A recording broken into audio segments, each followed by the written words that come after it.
Now, I'm sure you heard about a 4-day workweek concept. Most everyone seems to love the idea. But how do you actually get there, especially when you're working in a really busy startup? What are those actual steps you can take to make this happen? I propose a 3-step approach. First, consider Fridays sacred. Eliminate all meetings. Even if clients make the request, obviously do the best that you can, but try to move them to the beginning of the week. Second, front load the meetings towards the beginning of the week.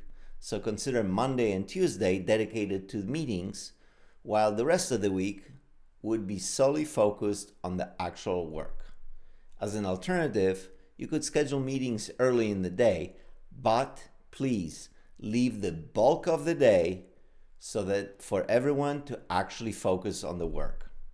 Third, prioritize process automation. Think Zapier integrations, DevOps practices, email automation. The idea is to align all team members to focus on optimizing the process, improving it, eliminating the waste, even if it's just a little. But the idea is to get everyone to remove the mundane, eliminate the things that consume precious time. By the way, if you like this type of content, please like the video and subscribe. With these 3 steps taken, consider the impact to your business.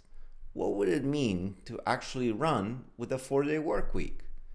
If your clients need support and they need to be supported all week long, simply set up the schedules for all team members in such a way so that there's overlap, but they could still work the 4-day work week.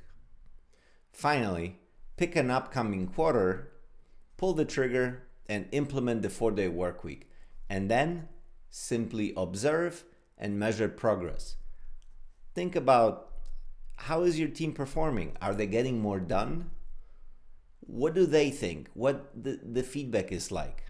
Do they feel happier about this? What about client success? Is the client retention rate actually improving? Now consider giving this approach a try. And remember, if it doesn't work out, you can always go back. Thank you for watching, and see you in the next one.